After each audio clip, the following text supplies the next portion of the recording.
Hi, everybody. Uh, Something that has come up during the first few topics of this class is notions about privacy and privacy issues, privacy concerns online, um, specifically as regards in regards to social media being a concern, maybe that would be cause for government regulation. Although uh, it has also come up that government invasion of privacy by spying on citizens' online behavior, online actions, is just as much a cause of concern as uh, these social media companies collecting data on you for whatever purposes. Now, this leads into our topic for our midterm that I want to use. I've used this before for a midterm topic, and I think it builds nicely off the concerns over social media, whether it needs regulation that we were talking about before, and then it leads perfectly into the topic for our research paper, which is about denialism, which has some overlap with conspiracy theories. And that's there is one conspiracy theory in particular that we're going to talk about for the midterm. Now, you might not think of it even as a conspiracy theory. You hear the term conspiracy theory, and you think kooky or crazy, which of course is it's pretty common because there are a lot of baseless conspiracy theories that seem kind of outrageous and to someone who thinks critically. And there is definitely a psychological component to belief in conspiracy theories, especially when you are prone to believing a lot of conspiracy theories. Now, the conspiracy theory I'm talking about, though, is so widespread and so commonly believed that some people just take it as a given. They hear people say it, and people just accept it, which is strange because it would be so uh, frightening if it were true. The conspiracy theory I'm talking about is that your phone is listening to you. The idea that someone or something, the nebulous they, are listening through the microphone on our phones. And whenever we're having conversations, they're recording our conversations, sending it somewhere. For what purposes? Usually it has to do with, even if you don't realize this, what it has to do with, usually the conspiracy theory is saying it has to do with targeted advertising, because that's what brings it to your attention. So let me share a presentation with you that I call Listening In.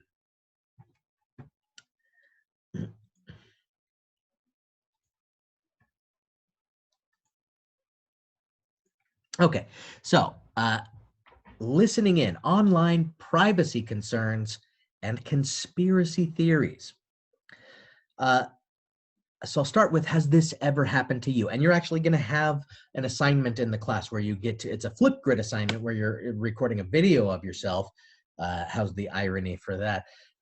You're going to be recordings talking into your phone, sharing a story about a time when this may have happened to you, or you know someone who it has happened to and they told you this story. I'm betting there are quite a few of you who have a story like that. You're talking about something with your friends. Say you're talking about something called houndstooth. If you don't know what houndstooth is, it's actually a type of fabric, but maybe you don't know what that means. You're like talking with friends about what is houndstooth. What is? I've heard this word houndstooth being used, and then later on, you go home and you're on your phone, right? And you see an ad for houndstooth. It says buy houndstooth fabric, and you're like, what? How could they possibly know that we were talking about houndstooth? My phone must be listening to me. It's listening to me talk about.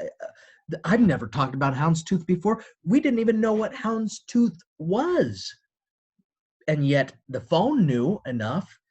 Uh, Obviously, I couldn't have looked it up because I don't even know what houndstooth was, or I didn't. Maybe I didn't look it up. So the fact that it's showing up on my Facebook feed, in an advertisement, on my Instagram as a sponsored post or something like that, it causes you to think, and it's kind of eerie. It's admittedly very eerie. So what does this mean? What does this mean? I don't know if you could see this bottom word for some reason. I've got a gray bar over mine. Oh, I think it's from my notes. Of course, you think, is my phone listening to me? Is someone spying on me? Most people, many people at least, tend to jump to this conclusion. Do they have evidence for it? Well, there's that thing that just happened to them. Is that evidence? What I want to talk about is the nature of evidence pretty soon here. You know, for one thing, social media companies deny that they do this.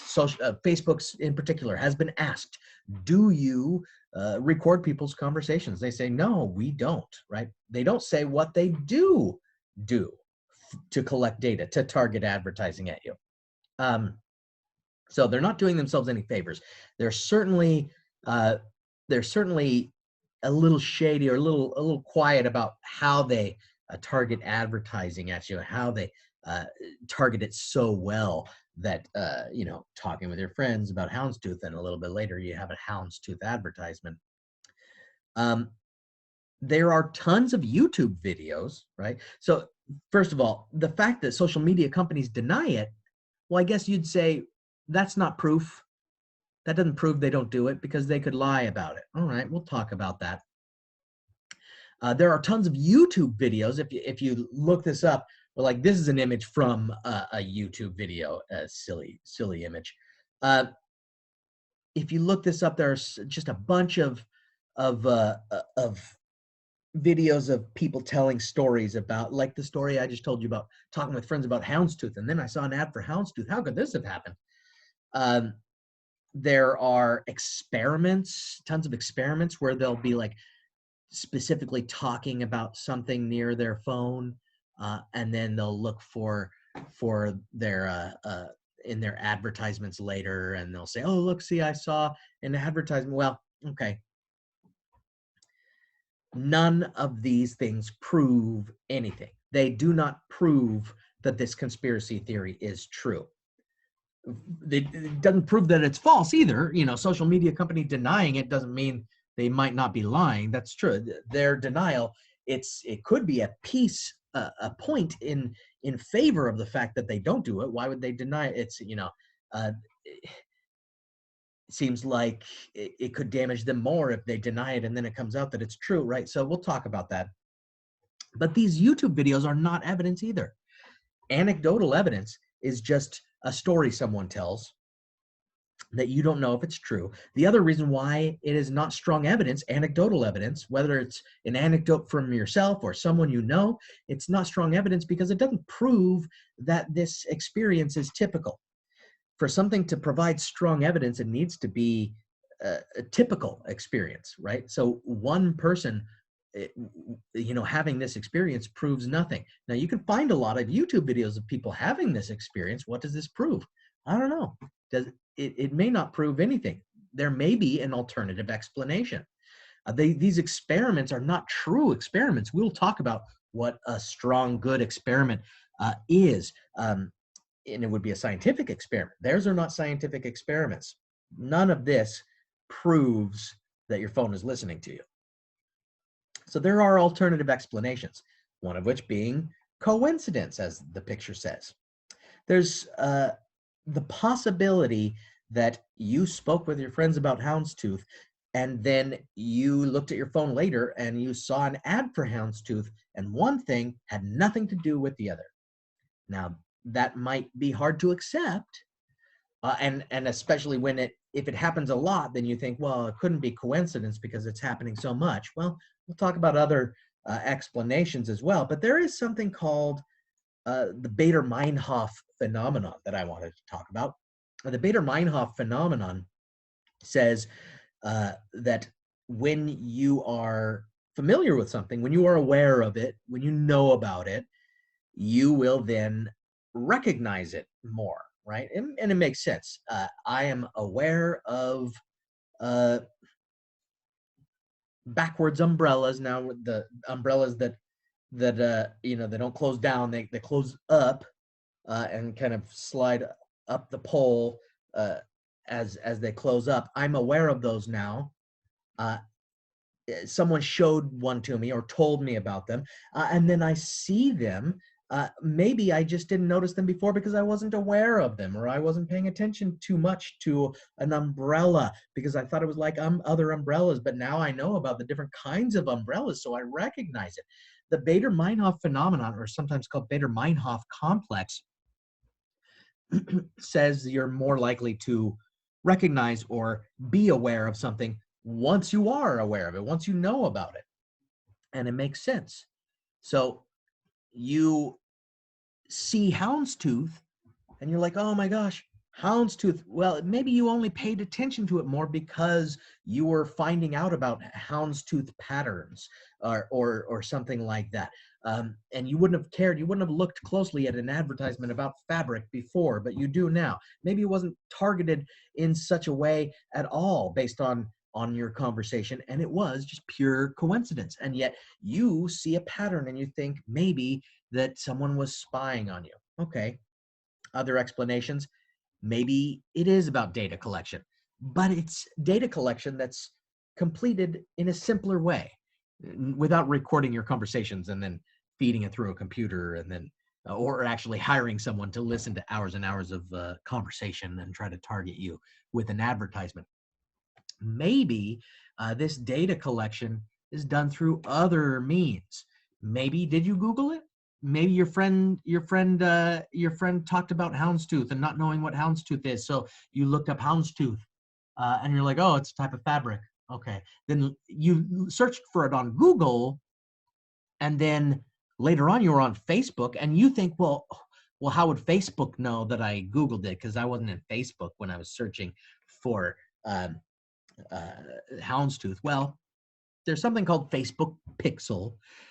Almost every website on the internet, uh, if you are logged into your Facebook, which a lot of people's phones are constantly, you keep yourself logged in so that when you go back to Facebook, you don't have to log in again.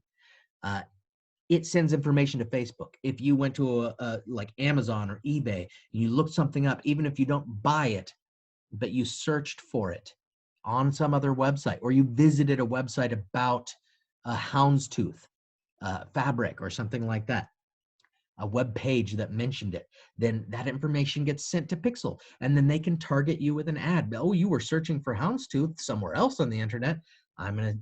We know this happens. If you didn't know this happens, it's very common. But you said, no, I didn't Google it. So how could this be possible? Well, if you recall, at least in the little picture, it was you and two friends, right? Three of you were talking about houndstooth. What's houndstooth? It's possible your friend looked it up. What does that have to do with me, you might say?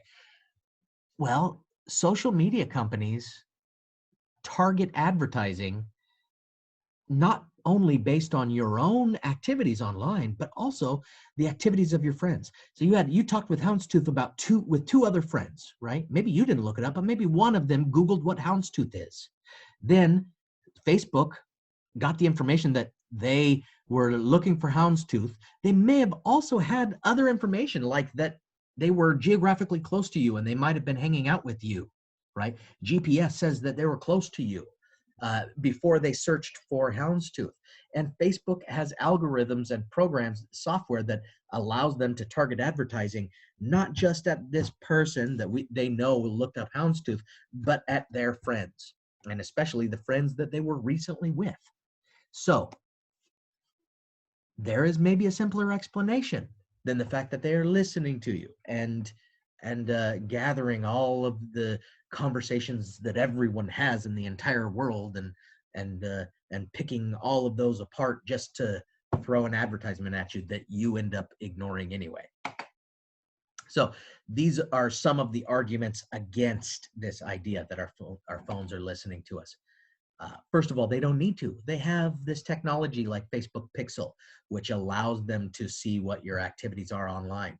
they have the ability to target advertising not only at you because you searched for it, but at your friends.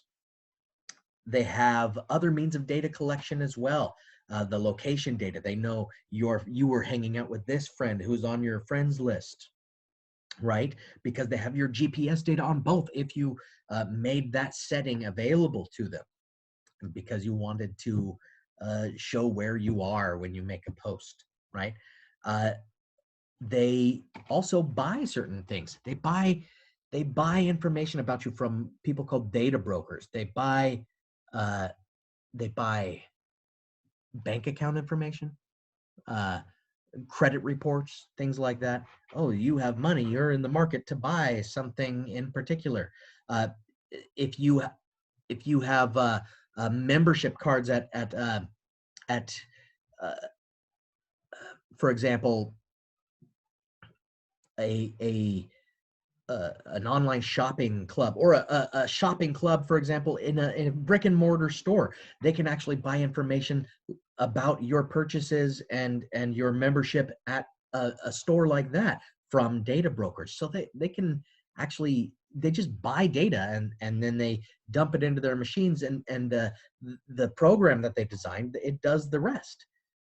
That seems very complicated, but it's actually a lot simpler than what the conspiracy theory is suggesting. The other argument against it is, like I said before, it would be a risk. These are major multi-billion-dollar companies. People stop using them when they feel like they can't trust them, which has happened to Facebook actually quite a bit, even though people still use their other programs or apps. If they get caught claiming that they, after they claimed that they don't listen to conversation, if they got caught listening to conversations, which would probably eventually come out, we're going to talk about how, then it would harm their business and it harms their reputation. And then they have to go do the entire apology and explain themselves, right? Maybe they don't, if they don't need to because they have other ways of targeting advertisement, why would they do this? It would also be impractical because it would be a big investment of technology and manpower and time. It's a ton of data. We're talking about not just the data that they already collect on you, but audio data it takes up a lot of memory, right? A recording, and you're talking about hours and hours of recording, or even if it only like kicked on when it heard a voice.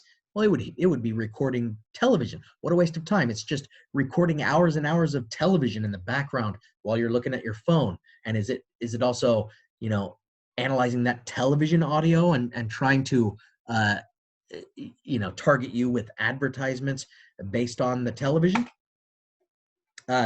Processing power. It would take a ton of processing power just to analyze all that speech that it's recording. It would cost a lot of money, and they don't need to do it, right?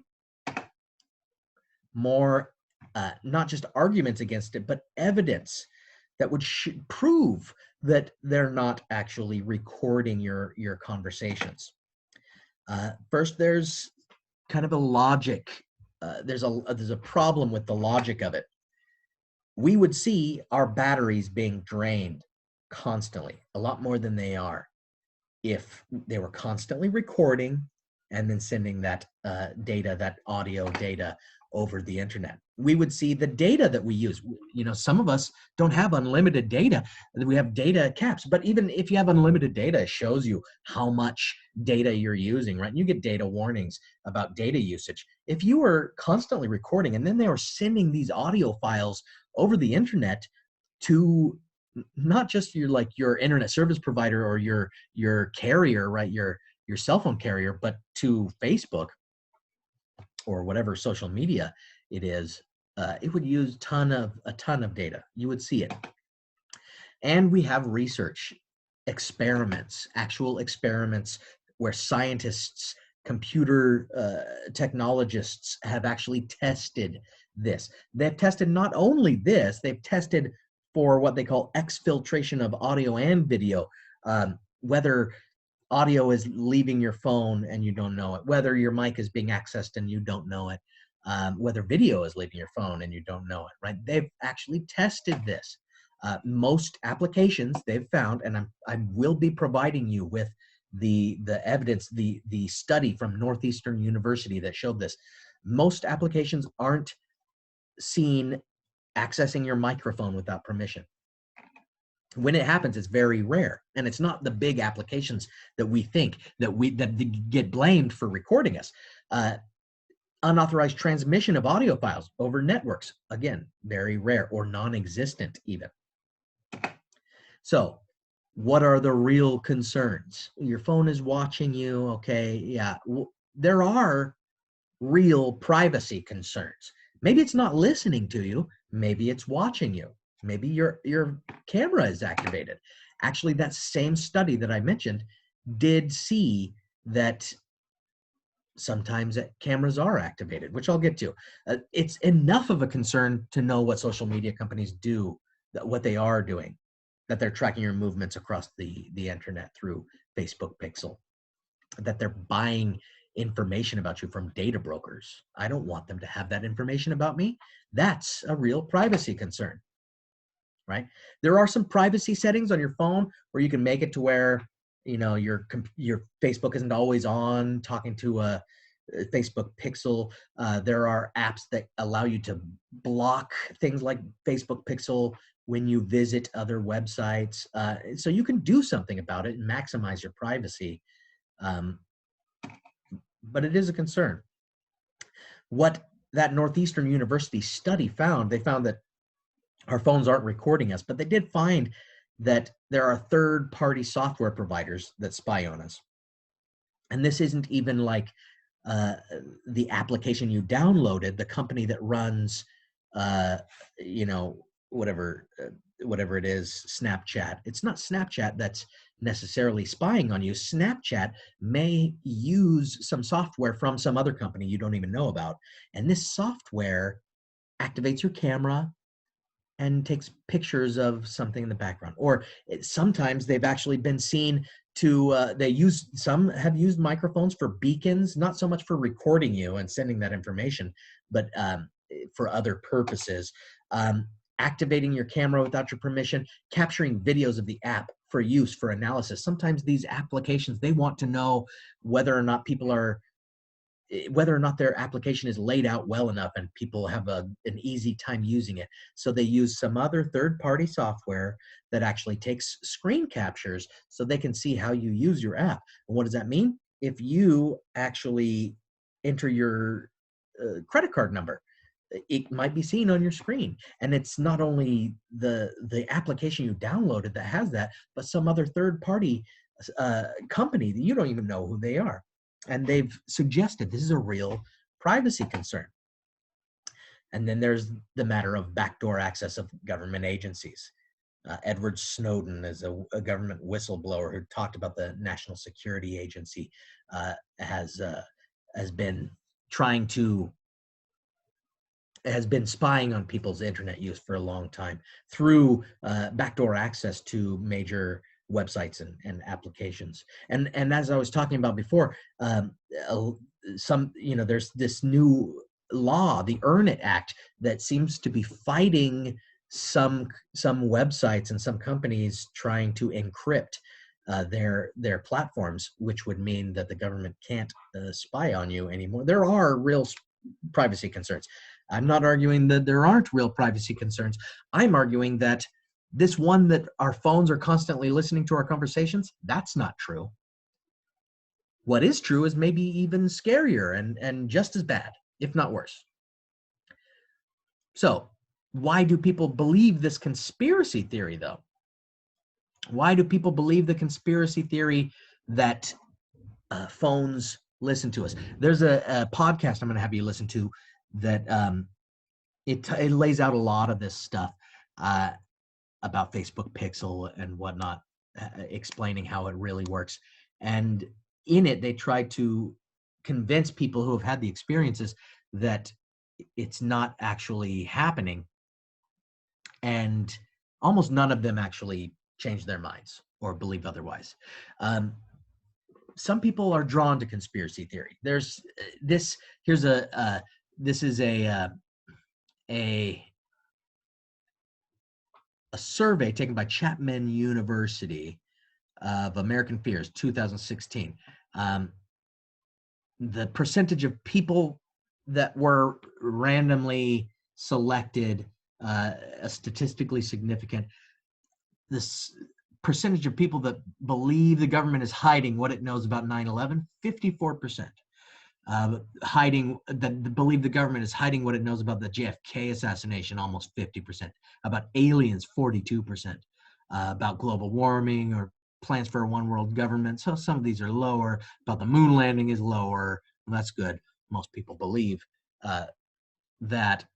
About the origin of the AIDS virus. No, you could probably put the origin of the coronavirus on there now. How many people believe that the government is hiding what it knows about the origin of the coronavirus? So why are people believing these conspiracy theories, especially if they've been thoroughly debunked, like the moon landing one, for example, and like 9/11 attacks? Well, there are some psychological reasons why. And this is something that I address for this midterm topic because it's going to lead into our topic about denialism and rejecting the truth. For one, some people believe conspiracy theories because it seems simpler. So, for example, my whole explanation for what's really happening with phones. Some people say, well, that's complicated. It's far simpler just to think they record us, and that's why it showed up. That is the, what do you call it? Occam's razor, the belief that the simpler explanation is always the true one. Well, what Occam's razor really says is not that the simplest explanation is more likely, it's that the one that requires the fewest further assumptions is most likely. But I would also argue that the idea that a company records you and then targets advertisement based on your conversation is not as simple as it seems.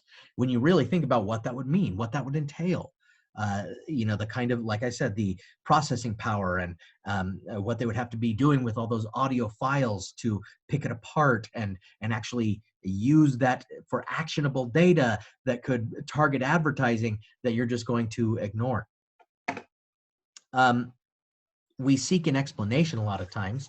We are kind of built to seek explanations for the things we don't understand, right? We're an inquisitive and a curious group. We want an explanation for things, so we seek it out. This means searching for patterns, and pattern recognition is something that our minds do really well. And we even see patterns where there are no patterns. And this is one of the reasons why we see conspiracy theories. Plus, there's this narcissistic tendency that makes us feel superior when we think we know something that other people don't know, and everyone else just accepts the basic. Everyone else, they're just like sheep people. The sheeple, they just accept what the government tells them, but I know better, and so I feel superior to everyone else. So this as well kind of feeds into a belief in conspiracy theories. Something in this article by Chapman University maybe shows that there's something called the North Dakota crash. It's one of the things that was on here. They asked people, the government do you believe that the government is concealing what they know about the North Dakota crash? 32% of people said yes. Yes. I mean, that's higher than the birther conspiracy theory, which is thoroughly debunked as well. Higher than all of these toward the it's up there with the plans for a one world government. The thing is, they made it up. There's no such thing as the North Dakota crash. It was a control question. So this shows us maybe people want to believe in conspiracies because it's giving them that feeling of superiority, or maybe it speaks to the mistrust that people have in the government. They're just, I don't know what the North Dakota crash is, but I assume they probably know more about it. If it's a real thing, they must know more about it than they're saying. Why? Because they're just they have a mistrust no matter what. They believe the conspiracy side of things, and this may speak to projection, the idea that they think the worst of someone, maybe because uh, it's something to do with themselves, right? Like assuming someone would act with an evil agenda, maybe because they themselves have less than honest tendencies, and there's some projection going on. There's a number of different psychological explanations like this that really allow us to evaluate the tendency to believe in conspiracy theories. I'm going to provide a short video and some a reading about that as well, and that is going to be useful not only here in the midterm, but in the research project as well, the research paper when we get into denialism. Those are sources that you might be able to use there as well. Okay, so hopefully this was useful as an introduction to the topic for the midterm. I do have some readings for this midterm topic, and the way that it's going to work is starting Wednesday. Yeah, starting Wednesday morning, like even like early, like midnight, uh, it is the midterm will be available. It is a timed, you'll have a 2 hours, 50 minutes, which is the amount of time they give you for a final exam to write an essay. It will involve a cold reading on this topic, and you'll be given the prompt. Once you start it, you'll be given a prompt, and you will be then timed to write your essay right into the box there in the midterm. It's basically using the timed essay question quiz feature on Canvas. Don't start it unless you have the time to finish it, because it's going to be timed. You can't start it and then continue it later. You can't pause it. 2 hours and 50 minutes. Start it when you have the time to write the whole essay. But it's available Tuesday. You don't have to have it. You don't have to complete it until like Sunday night. So if you don't have time to sit down for 3 hours and write an essay, or 2 hours, or however long it takes you, if you don't have time on Wednesday or Thursday, you could do it Friday. Or if you don't have time Friday and Saturday because of weekend plans, you could do it Sunday before the end of the day, right? So you can take extra time to prep for it. But later in this week, after that midterm becomes available, we will already be moving on and talking about the research project. So keep that in mind. And there will be other things to keep up with here in the class. So let me know if you have any questions.